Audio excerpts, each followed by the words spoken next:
Di antara isi sumur tersebut itu tadi pembalut wanita, kemudian bangkai, kemudian kotoran. Sahabat bertanya, kami melihatnya di sumur Bidoah demikian wahai Rasulullah. Sumur Bidoah itu letaknya di dalam Masjid Nabawi sekarang ini. Ya, letaknya di dalam Masjid Nabawi. Ya, di tengah-tengah di antara dua payung itu, disitulah letaknya dulu sumur Bidoah. Maka sahabat bertanya tentang sumur Bidoah ini, boleh tidak kami berwudu dengan sumur itu? Kata Nabi SAW, innal ma'a tahurun la yunajjisu syai'. Kata Nabi, sesungguhnya air itu suci. Hal yang demikian tidak menjadikan air di sumur Bidoah itu menjadi najis. Lihat, padahal di dalam sumur tersebut apa? Terdapat bangkai, terdapat air. Kata Nabi, yang demikian itu tidak menjadikan air di sumur Bidoah itu menjadi najis. Silakan kata Nabi kalian berwudu. Maka ini sangat jelas bahwasanya air yang bercampur dengan itu saja diperbolehkan oleh Nabi untuk digunakan untuk berwudu. Bagaimana dengan sekedar air yang bekas dipakai, ya, yang tidak bercampur dengan apa-apa, masa tidak boleh digunakan untuk bersuci? Ya. Di antaranya juga, di antara dalil yang menjelaskan bahwasanya kana Nabi sallallahu alaihi wasallam yaghtasilu bi fadli nisaihi. Kadang Nabi SAW kalau beliau mandi wajib, beliau mandi dengan bekas menggunakan sisa air istrinya. Mana lebih besar, mandi wajib apa berwudu? Mandi wajib lebih besar, karena dia hadas besar. Maka Nabi saja pernah mandi wajib menggunakan bekas sisa air istrinya. Kalau seandainya air yang tidak bisa digunakan tersebut, air yang mustakmal itu tidak boleh digunakan, niscaya Nabi tidak boleh menggunakan air bekas sisa istrinya. Tapi kenapa Nabi boleh menggunakan? Itu menunjukkan pembagian air itu cuma dua. Air itu cuma dia suci, mensucikan, ataukah air itu dia najis. Sebagian ulama berdalil adanya air mustakmal itu, mereka berdalil dengan hadis Abi Sa'id Al-Khudri. Nabi SAW pernah bersabda, kata Nabi, "Idza kana al-ma'u qullatain lam yahmil khabas." Nabi SAW pernah bersabda, kata Nabi, jika air itu 2 kula ke atas, lam yahmil khabas, tidak membawa najis. Tapi jika dia kurang dari 2 kula, air itu membawa najis, tidak boleh digunakan kalau sudah dipakai. Nah, sebagian ulama berdalil dengan hadis Abi Sa'id Al-Khudri ini. Maka kata para ulama, berdalil dengan hadis Abi Sa'id Al-Khudri ini tidak tepat untuk membagikan air menjadi 3 bagian, tidak tepat. Dan tidak tepatnya dari sisi apa? Tidak tepatnya adalah seperti ini. Hadis Abi Sa'id Al-Khudri ini adalah disebut dengan para ulama hadis yang sifatnya adalah mafhum. Mafhum itu berdasarkan pemahaman. Hadis Bi'r Bidha'ah yang kita sebutkan tadi, hadis yang pemahaman dia tidak berdasarkan pemahaman tapi mantuk. Berdasarkan konteksnya jelas. Jadi gini, kalau saya berkata kepada Anda bahwasanya saya katakan bahwasanya muliakanlah orang yang menuntut ilmu. Maka konteksnya apa? Wajib Anda muliakan. Itu nas. Dipahami langsung. Orang yang menuntut ilmu itu harus dimuliakan. Itu konteksnya. Mafhumnya, pemahamannya apa? Orang yang tidak menuntut ilmu tidak dimuliakan. Itu pemahaman. Pemahamannya adalah orang yang tidak menuntut ilmu itu tidak dimuliakan. Nasnya apa? Orang yang menuntut ilmu itu dimuliakan. Pemahamannya, berarti maksudnya orang yang tidak menuntut ilmu tidak dimuliakan. Nah, kalau ada bertentangan antara konteks dan pemahaman dalam sebuah nas, ada konteks, ada pemahaman, maka konteks ini didahulukan daripada pemahaman. Ya, kenapa? Karena konteks itu jelas. Pemahaman itu bisa ambigu, dia bisa memiliki penafsiran yang begitu banyak, tapi konteks tidak. Maka di sini hadis Bi'r Bidha'ah ini hadis yang mantuk namanya. Hadis secara konteks. Maka kata para ulama, idza ta'arada al-mantuq wal mafhum, qudima al-mantuq 'ala al-mafhum. Kata para ulama, jika bertentangan antara mantuq dengan mafhum, mantuq itu konteksnya, mafhum itu pemahamannya, bertentangan 2 dalil, maka dahulukan konteks itu daripada pemahaman. Sumur Bidha'ah jelas bahwasanya boleh bersuci. Sedangkan hadis sumur Bidha'ah, hadis Abu Sa'id Al-Khudri, 2 kullah itu tidak jelas pemahamannya.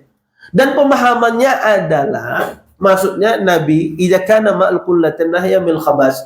Jika air itu dua kula, itu tidak membawa khabas. Pemahamannya maksudnya adalah biasanya air yang jumlah banyak, Bapak Ibu, kalau dia bercampur dengan najis, biasanya tidak berubah menjadi najis. Biasanya. Contoh, pian ini air.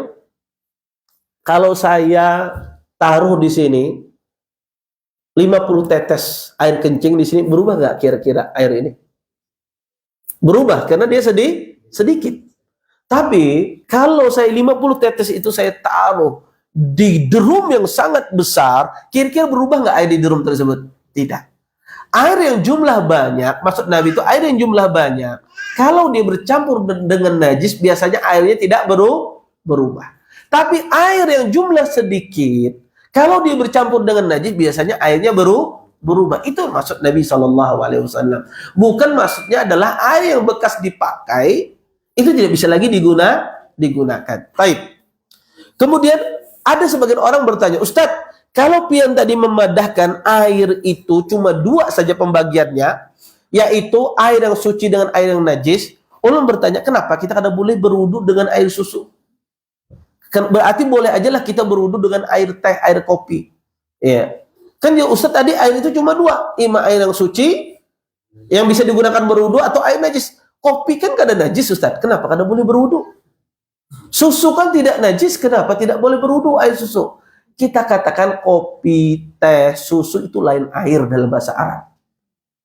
Lain air dalam bahasa Arab. Makanya disebut dalam bahasa Arabnya teh itu syai, susu itu halib atau laban, kopi itu kahwa. Yang menyebut air itu kita orang Indonesia.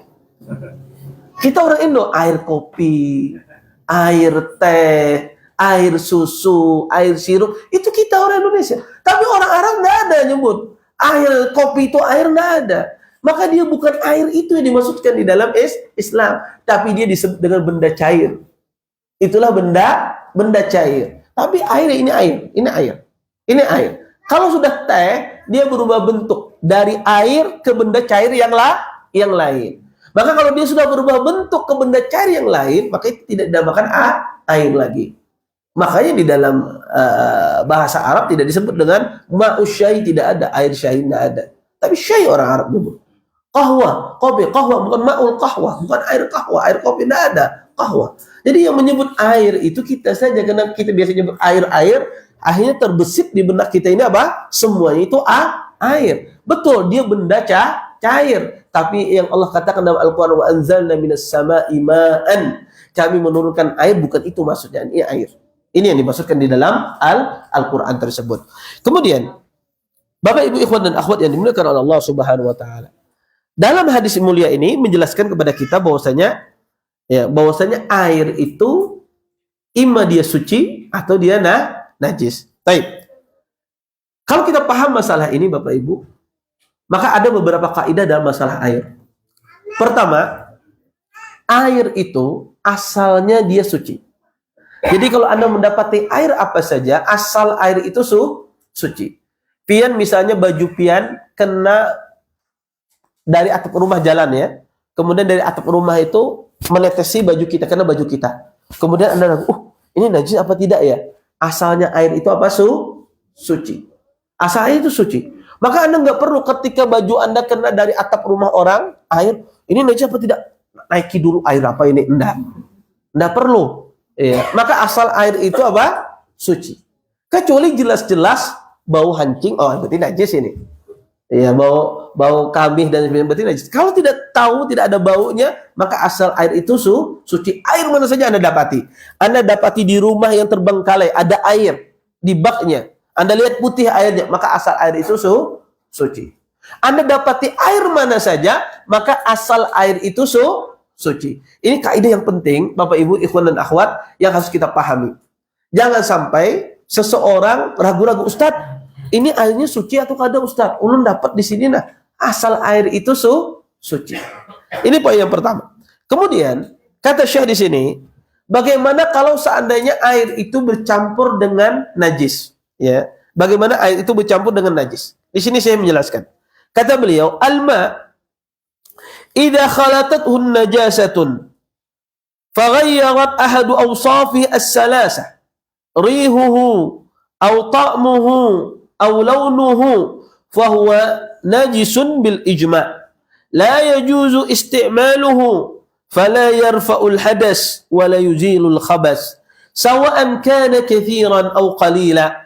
Amma in khalatathu an-najasah wa lam taghayyar ahadu awsafihi fa in kana kathiran lam yanjus wa tahsulu at-tahara bihi wa amma in kana qalilan fayanjus wa la tahsulu at-tahara bihi wa haddul ma' al-kathir ma balagha al-qullatayn فأكثر والقليل ما دون ذلك. والدليل على ذلك حديث أبي سعيد الخدري رضي الله تعالى عنه قال قال رسول الله صلى الله عليه وسلم إن الماء طهور لا ينجس شيء. وحديث ابن عمر رضي الله تعالى عنهما أن رسول الله صلى الله عليه وسلم قال إذا بلغ الماء قلتين لم يحمل خبث. Kata beliau, jika air itu bercampur dengan najis dan berubah salah satu sifat air tersebut yang tiga, yaitu baunya, rasanya, dan warnanya, maka dia adalah najis berdasarkan kesepakatan para ulama. Tidak boleh kita menggunakannya, dan dia tidak mengangkat hadas dan tidak menghilangkan najis, baik air itu banyak ataukah sedikit. Jika dia bercampur dengan najis dan tidak berubah salah satu sifat air tersebut, jika air tersebut banyak jumlahnya, maka dia tidak najis dan seseorang bisa menggunakannya untuk bersuci. Tapi jika jumlah air tersebut sedikit bercampur dengan najis, maka dia najis, maka tidak bisa digunakan bersuci. Dan batasan jumlah air yang banyak adalah melebihi 2 kulah atau lebih. Adapun batasan air yang sedikit yaitu kurang dari 2 kulah. Adapun dalil ini berdasarkan hadis Abi Sa'id Al-Khudri radhiyallahu taala anhu. Beliau berkata, Rasulullah sallallahu alaihi wasallam bersabda, sesungguhnya air itu suci. Hal yang demikian tidak menjadikan dia najis. Dan hadis Ibnu Umar, Nabi SAW bersabda, jika air itu mencapai 2 kulah, maka dia tidak membawa khabas. Bapak, Ibu, ikhwan dan akhwat yang dimuliakan oleh Allah Subhanahu wa taala. Tentu air itu tidak semuanya dalam kondisinya. Kadang air itu bercampur dengan najis. Najis itu Bapak Ibu, apa saja sih najis itu apa aja? Najis itu apa aja? Yang Anda tahu? Ada tahu najis kah? Najis apa aja? Kotoran satu, apa lagi? Bangkai. Oke, bangkai. Terus apa lagi najis? Darah. Taib. Apa lagi najis? Muntah bukan najis. Apa? Nanah bukan najis. Jadi kita harus tahu najis itu. Apa lagi najis? Air nggak ada najis. Kasihan, ya. Bini cak beliuran apa macam lagi, kasihan. Najis terus tiap hari. Taib. Apa najis itu? Apa? Daging babi, najis. Air liur anjing najis. Maka kalau disebutkan air liur babi, air anjing banyak benar ya. Jadi najis itu pertama Bapak Ibu. Jadi kita harus tahu najis ya. Jadi sehingga kita bisa najis itu Bapak Ibu, yang pertama najis itu adalah ya sesuatu yang keluar dari 2 jalur, dari kotoran ataupun kencing. Itu najis. Kotoran manusia, itu kencing manusia, itu najis. Yang kedua, najis itu kotoran dan kencing binatang yang haram dimakan. Itu semuanya najis. Tapi kalau binatang dan binatangnya halal dimakan, kotorannya tidak najis. Binatang yang halal dimakan, kotorannya tidak najis. Seperti apa misalnya? Ayam. Ayam itu kotorannya najis apa tidak? Tidak najis. Tidak najis kotorannya, tapi dia kotor tapi tidak najis. Dalilnya apa? Binatang yang halal dimakan kotorannya tidak najis. Hadis Nabi SAW mengatakan, "Ishrabu min albaniha wa abwaliha." Kata Nabi SAW, minumlah dari onta itu susunya dan kencingnya. Makanya kencing onta itu boleh diminum. Ya, boleh diminum. Ya, kata Nabi, minumlah dari susu onta dan kencingnya. Ishrabu min albaniha wa abwaliha. Tetapi ya tentunya ya ketika Nabi membolehkan minum kencing onta tersebut, jangan berlebih-lebihan meminumnya. Sebagian orang, saya lihat orang Indonesia itu berlebih-lebihan minum kencing onta. Padahal orang Arab itu kalau dia minum kencing onta itu ya, dia cangkirnya segelas ini, kencingnya paling 2 tetes, 3 tetes dimasukkan. Ada jamaah kita airnya separuh, kencingnya separuh. Pas saya muntah semua. Iya. Iya, Ustaz, saya muntahnya jelas saja berlebihan. Iya. Iya. Iya. Orang masukkan itu 2 tetes, 3 tetes, kalau separuh-separuh itu berlebihan namanya. Iya. Iya. Baik. Maka ya yang jadi najis itu adalah ya, jadi hewan yang halal dimakan kotorannya tidak najis. Berarti yang najis itu adalah kotoran binatang yang haram dimakan. Itu semuanya najis. Kotoran anjing, apa saja, kotoran kucing, semua yang haram dimakan itu najis. Kemudian yang ketiga, najis itu adalah darah. Semua darah, baik itu darah binatang, darah manusia yang mengalir. Darah yang mengalir. Darah yang mengalir itu apa sih, Ustaz? Darah yang mengalir. Siapa tahu makna darah mengalir? Darah mengalir itu sesuatu yang keluar dari tubuh kita itu mengalir. Anda mimisan mengalir tidak? Mengalir. Itu najis. Ya. Saya dicubit orang, keluar darah sini. Najis ini najis. Ini disebut dengan darah mengalir dalam Islam. Jadi jangan dipahami darah mengalir itu ketika digorok aja, tidak. Ya, mencerah, enggak. Jadi semua yang keluar dari tubuh kita, darah yang tidak mengalir itu adalah darah yang ada di dalam daging. Itu yang disebut darah yang tidak mengalir. Itu yang disebut darah. Anda kalau daging itu ada darah di dalamnya. Ya, itu disebut darah yang tidak mengalir. Itu halal. Itu tidak najis. Jadi darah itu berdasarkan pendapat para ulama najis. Maka kemudian adalah yang keempat adalah seluruh binatang yang haram dimakan, dan ini pendapat orang rajih. Seluruh binatang yang haram dimakan, seluruhnya, tubuhnya seluruhnya najis. Seluruhnya najis. Air liurnya, badannya, seluruhnya najis. Kecuali binatang tersebut adalah binatang yang sering masuk ke rumah kita.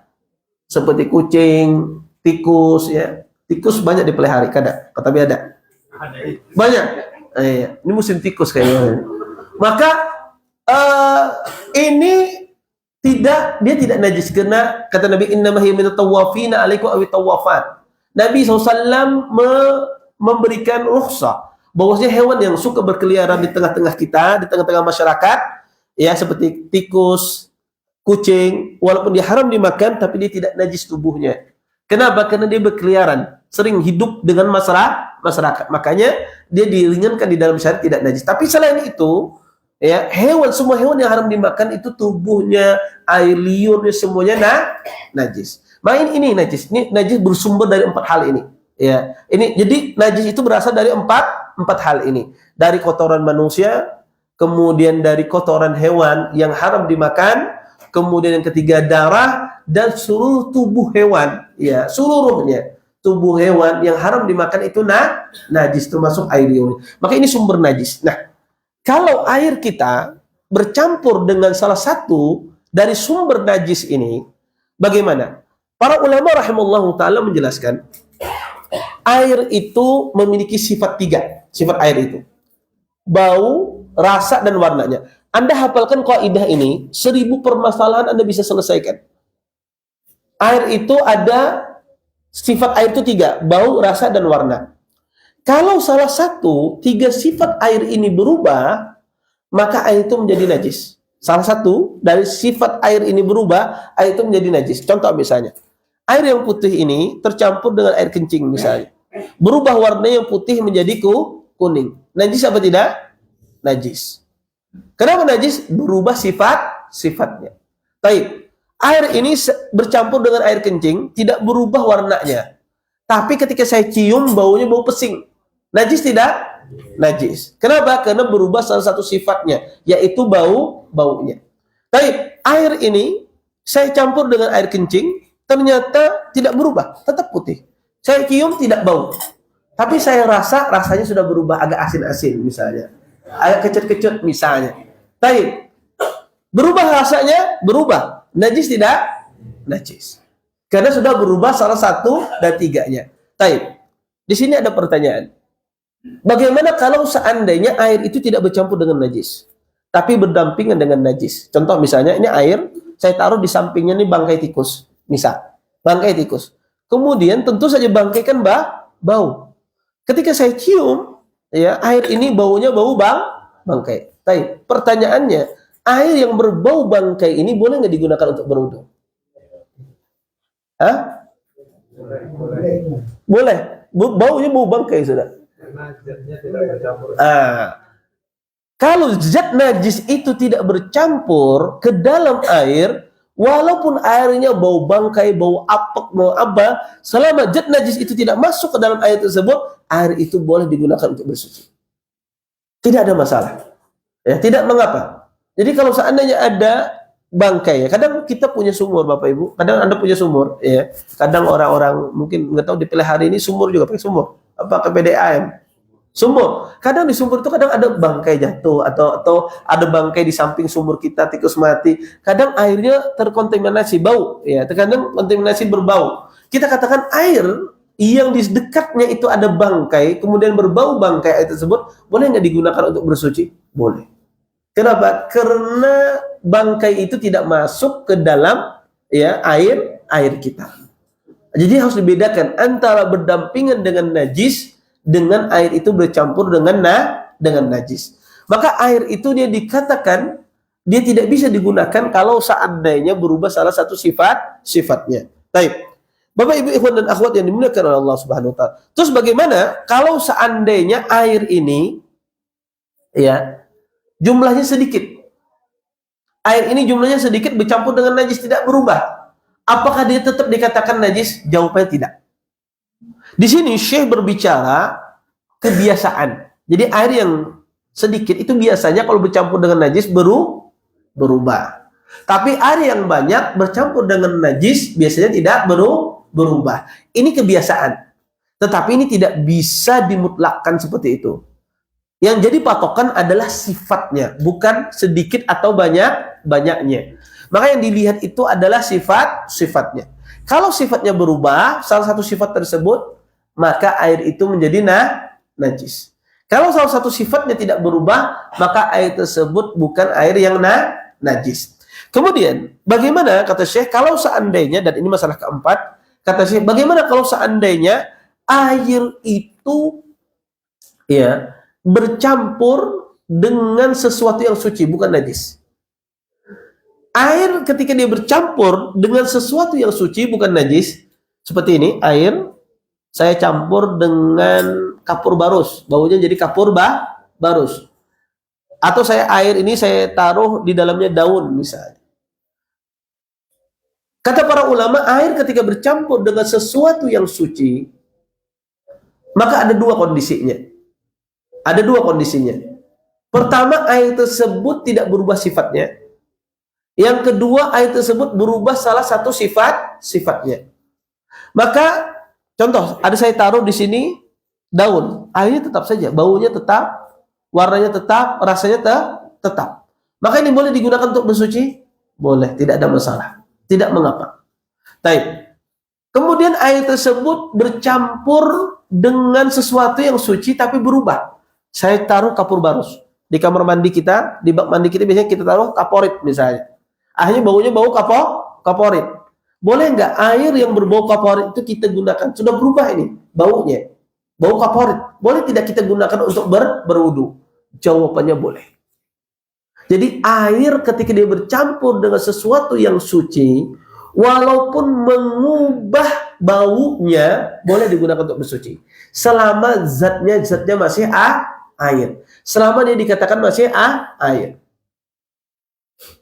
Yang ketiga, ada air itu bercampur dengan sesuatu yang suci, dia berubah bentuk ke bentuk lain. Tidak dikatakan lagi air, tapi dia berubah bentuk ke bentuk lain. Contoh misalnya, saya punya air di ember, saya kasih rinso. Banyak. Airnya berbuih, berbusa. Boleh nggak? Air sabun itu saya gunakan untuk berwudu? Jawabannya tidak boleh. Kenapa? Karena dia berubah dari bentuk lain. Berubah dari ke bentuk lain.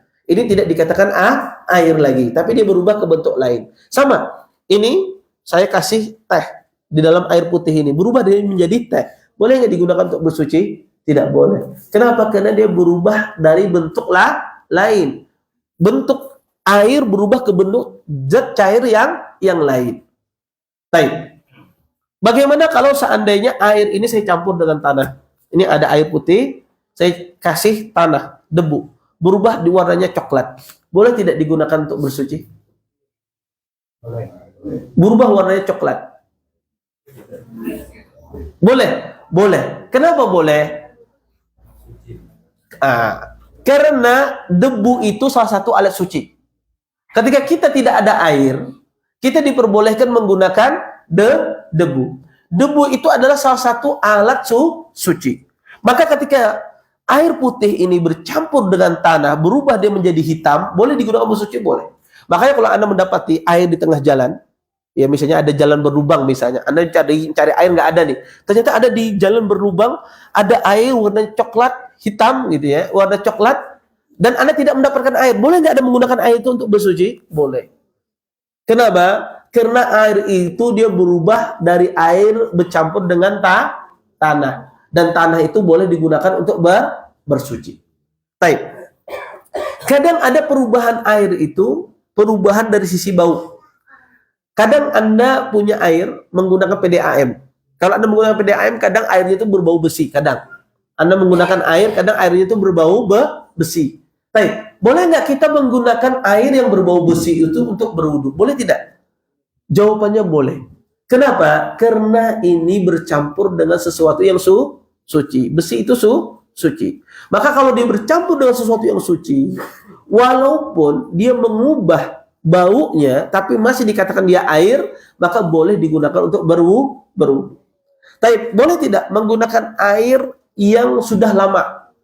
Dulu kalau di tempat ya, di daerah-daerah yang susah mencari air, kadang ada sebagian daerah itu susah Bapak Ibu mencari air. Akhirnya mereka simpan di gentong-gentong ya, di gentong-gentong. Kadang gentong itu tidak digunakan ya ketika ada air musim turun hujan. Ketika musim kemarau mereka gunakan gentong tersebut. Ketika digunakan, kadang air yang disimpan yang begitu lama, 7 bulan, 8 bulan tidak digunakan, kadang baunya bau apek. Ya, kadang baunya bau apek. Bau apek semacam ini boleh nggak digunakan untuk berwudu? Jawabannya boleh. Tidak, mengapa? Kenapa? Karena dia tidak bercampur dengan najis. Selama dia tidak bercampur dengan najis dan dia tidak mengubah ke bentuk lain, maka air itu bisa digunakan untuk bersuci. Dan seperti itu pula air yang dipanaskan karena matahari. Maka kata para ulama, air dipanaskan karena matahari juga boleh digunakan untuk bersuci. Ya.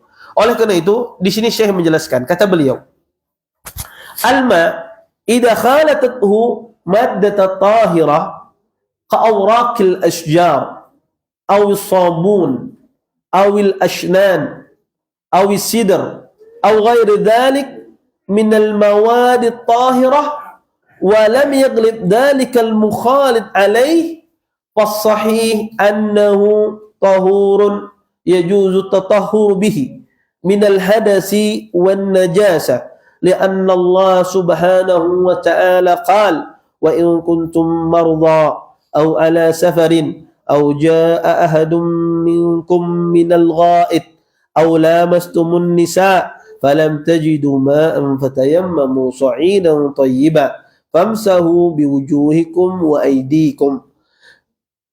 فلفظ الماء في الآية نكرة في سياق النفي فيعم كل ماء لا فرق بين الماء الخالص والمخلوط ولقوله صلى الله عليه وسلم للنسوة اللاتي قمن بتجهيز ابنته اغسلنها 3 أو 5 أو أكثر من ذلك إن رأيتن بماء وسدر وجعلنا في الآخرة كافورا أو شيئا من كافور.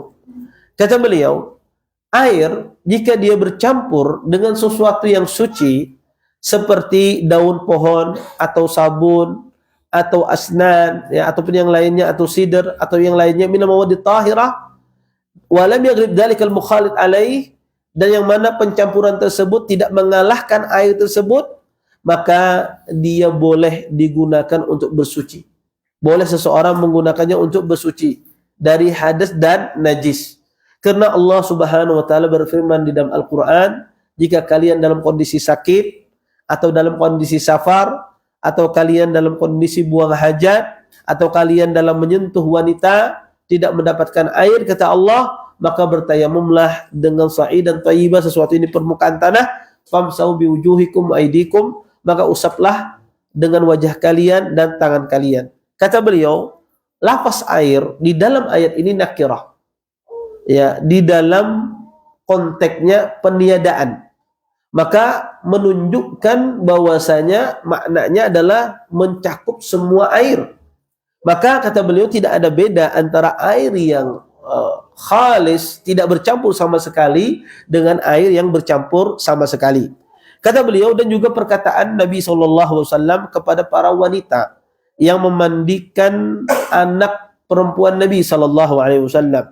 Nabi mengatakan, basuhlah, kata Nabi SAW 3 kali atau 5 kali, atau lebih dari itu jika kalian melihat perlu, dengan menggunakan air dan daun bidara. Dan jadikan terakhir basuhan adalah dengan menggunakan kafur atau sesuatu dari kafur. Bapak Ibu ikhwan dan akhwat yang dimuliakan oleh Allah Subhanahu wa taala, di sini Syekh menyebutkan dalil, ya. Dalil tentang kenapa bolehnya kita menggunakan air yang bercampur dengan sesuatu yang suci, itu tetap boleh digunakan. Di antara dalilnya apa? Pertama, beliau menggunakan ayat firman Allah di dalam Al-Quran.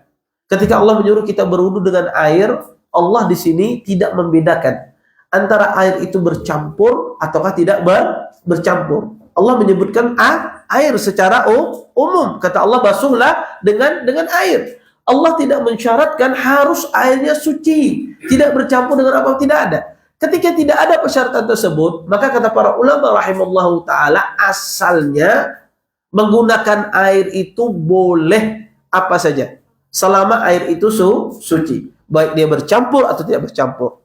Kemudian yang kedua, di sini Syekh berdalil dengan peristiwa meninggalnya anak Nabi, yaitu Ruqayyah. Ketika Ruqayyah meninggal, Nabi SAW berpesan kepada Ummu Atiyah. Pada saat itu Ummu Atiyah kepala pemandian, ya, pemandian Ruqayyah pada saat tersebut. Pada saat itu Nabi SAW berpesan kepada Ummu Atiyah dan para wanita yang dipandu oleh Ummu Atiyah. Kata Nabi SAW, mandikanlah anakku ini, ya, 3 atau 5 basuhan, atau lebih dari itu jika kalian lihat. Karena pada asalnya memandikan jenazah itu 1 pun boleh, 1 pun boleh, tapi afdalnya adalah 3. Kalau 3 nggak bersih, maka tambah lagi menjadi 5 dan seterusnya. Kata Nabi SAW, mandikanlah 5 atau kata Nabi SAW atau lebih dari itu, 3 atau 5 atau lebih dari itu jika perlu. Kemudian kata Nabi di akhir hadis tersebut, dengan menggunakan air dan daun bidara. Jadi air dengan daun bidara. Kita tahu memandikan jenazah itu harus menggunakan air yang suci. Ketika air dicampur dengan daun bidara, berubah tidak? Berubah baunya, warnanya berubah, rasanya pun juga berubah. Tetapi dia masih benda yang suci. Maka tidak mengapa, tidak mengalahkan, ya, tidak menghalangi kita untuk menggunakannya. Boleh digunakan. Kemudian kata Nabi SAW, dan jadikan terakhir dicampur dengan air kapur. Ya, air kapur. Kapur ini Masya Allah Bapak Ibu, seluruh dunia kapur itu bahasanya kapur. Jangan dicari saja, bahasa Perancisnya kapur. Ulun hatta kada belajar bahasa Perancis tahu kapur bahasanya. Bahasa Cina kapur. Pentakun aja orang Cina kapur. Bahasa, ya, Hausa kapur. Bahasa India pentakuni orang India kapur bahasanya. Bahasa Jawa kapur. Ya tidak. Kapur itu satu-satunya bahasa seluruh dunia mengatakannya sama.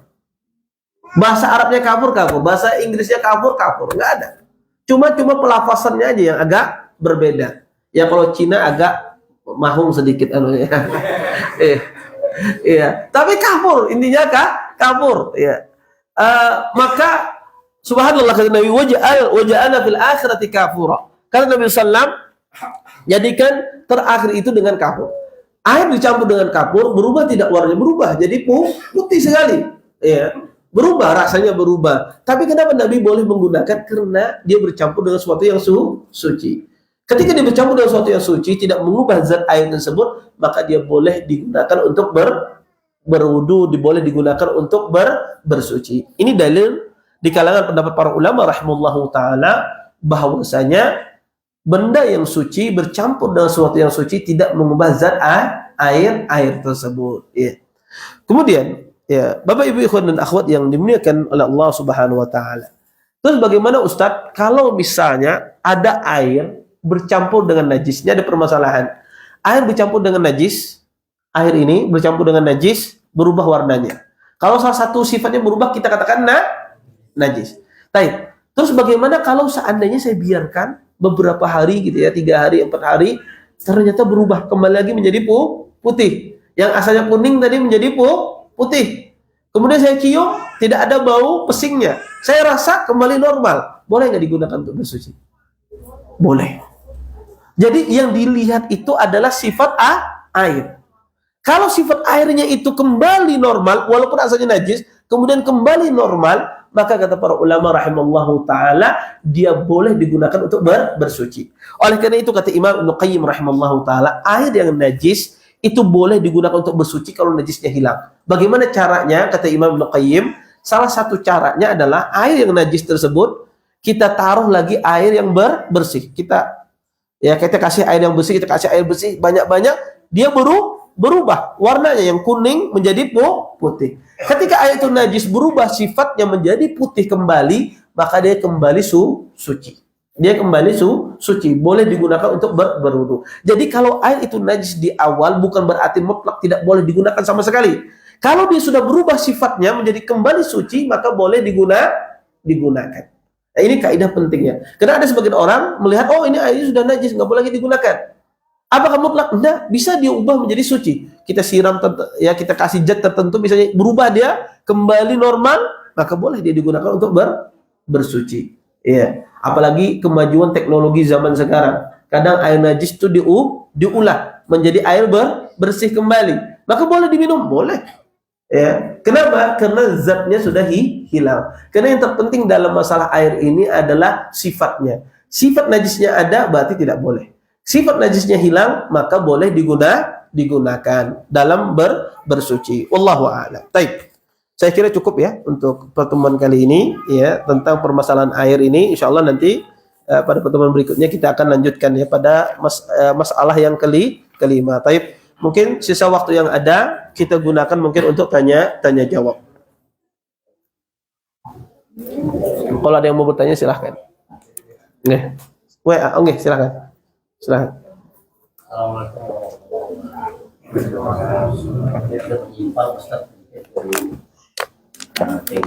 Boleh. Di luar tema nggak apa-apa. Ada suatu perusahaan mobil yang orangnya adalah karyawan mobil. Kemudian ada kemudahan untuk pembelian mobil bagi karyawan. Misalnya harga perusahaannya itu 270 juta. Lalu untuk karyawan pada saat pengumuman dia dikasih voting, misalnya dari 50 juta menjadi 220 juta. 220 juta ini dikasih uang muka 100 juta misalnya. Oh, tertinggal 120 juta. 120 juta itu dicicil sampai selesai beberapa tahun. Nah, ini apakah termasuk praktik riba di dalam jual beli barang? Jazakumullah khair atas pertanyaannya. Berarti beliau melakukan pembeliannya secara kredit kepada perusahaan tersebut dengan mencicil sisa 120 juta tersebut dengan tempo beberapa bulan atau beberapa tahun. Maka pada asalnya boleh, tidak mengapa. Karena ini skema yang diperbolehkan semacam ini. Karena dia langsung kreditnya dengan perusahaan, bukan dengan pihak ketiga. Makanya tidak mengapa, ini halal. Pendapat yang paling benar dikatakan para ulama rahimallahu taala, kredit semacam ini tidak ada masalah dan ini dibenarkan di dalam Islam. Dan ini kredit semacam ini yang benar. Ya, dia berkredit langsung dengan perusahaan. Yang dilarang itu adalah kredit dengan pihak ketiga. Seperti apa contohnya? Saya datang ke dealer ingin beli mobil. Berapa harga mobil ini? Kata dealer ini, mobil ini harganya kalau cash 200 juta, kalau kredit 250 juta.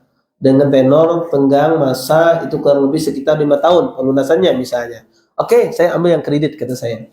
Maka pasti dealer itu selalu menyarankan dengan kredit karena dia lebih untung dengan kredit. Maka 250 juta. Oke. Terus saya membayarnya di mana? Saya bayarnya di bank, bukan di dealer. Saya bayar di bank. Kenapa? Karena dealer itu sudah kerjasama dengan bank. Kalau ada orang mengkredit, dealer itu langsung jual mobil itu ke bank, bukan dengan kita, tapi dia jual ke bank. Dia jual ke bank dengan harga mungkin 200 juta atau berapa juta, kemudian bayar cash, bank itu bayar cash ke dealer tersebut, kemudian bank mewakilkan ke dealer itu menjualnya ke saya. Ya, bank yang menyuruh dealer itu menjual ke saya. Di sini barang itu nggak berpindah, barangnya itu tetap di dealer. Padahal itu sudah milik bank, tapi barangnya itu tetap di dealer. Tetapi dealer itu menjualnya ke saya. Ini tidak boleh, kenapa? Karena barang itu belum berpindah. Belum berpindahan, tapi sudah dijual. Disinilah ribanya.